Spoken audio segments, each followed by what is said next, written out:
एक समय कांचीपुर नामक गांव में वज्र नाम का एक चोर रहता था। चोर नाम के भांति ही वज्र हृदय का था। उसे जिसका जो भी मिलता चुरा लेता। उसे तनिक भी दया नहीं आती थी कि उस सामान के स्वामी को कितना कष्ट होगा।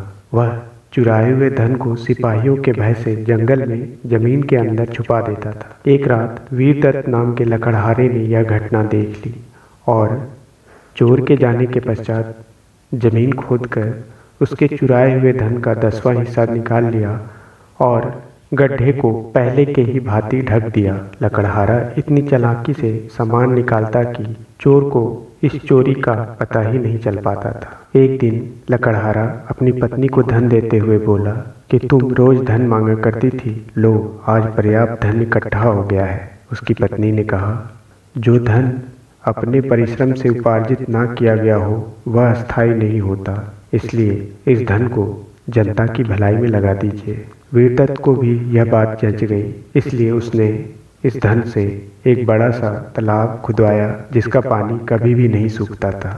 लेकिन इसमें सीढ़ियाँ लगानी रह गई थी और सारे पैसे समाप्त हो गए थे। तो वह फिर से छिपकर चोर का अनुसरण करने लगा कि वह धन कहाँ छुपाता है। इसके बाद फिर उससे 10वां हिस्सा निकालकर तालाब का काम पूरा करवाया तथा उसने भगवान शंकर और भगवान विष्णु के भव्य मंदिर बनवाए, बंजर जमीन पर खेत बनवाए और गरीबों में वितरित कर दिए। गरीबों ने उसकी सेवा से प्रसन्न होकर उसका नाम द्विजवर्मा रखा। जब द्विजवर्मा की मृत्यु हुई तब एक ओर से यमदूत आए और एक ओर से भगवान शंकर के गण आए। उसमें आपस में विवाद होने लगा।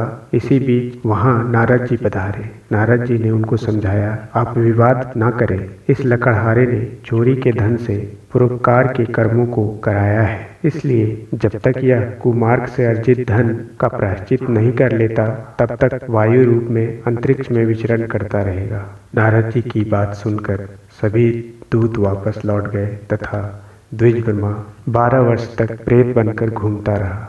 नारद जी ने लकड़हारे की पत्नी से कहा, तुमने अपने पति को सद्मार्ग दिखाया है, इसलिए तुम ब्रह्मलोक जाओगी। लेकिन लकड़हारे की पत्नी अपने पति के दुख से दुखी थी। वह देव ऋषि से बोली, जब तक यह मेरे पति को देह नहीं मिलती जब तक मैं यहीं रहूंगी। जो गति मेरे पति की हुई है वही गति मैं भी चाहती हूँ। यह बातें सुनकर देव ऋषि बहुत प्रसन्न हुए। उन्होंने बताया कि तुम अपने पति की मुक्ति के लिए शिव की आराधना करो। उसने अपने पति की मुक्ति के लिए अथक मेहनत से भगवान शिव की आराधना की। इससे उसके पति के चोरी का सारा पाप धुल गया। फिर दोनों पति पत्नी को उत्तम लोक मिला।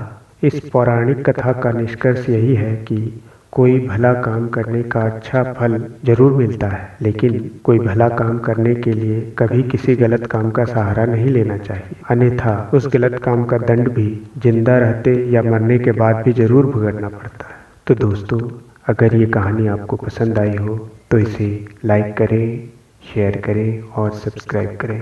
धन्यवाद।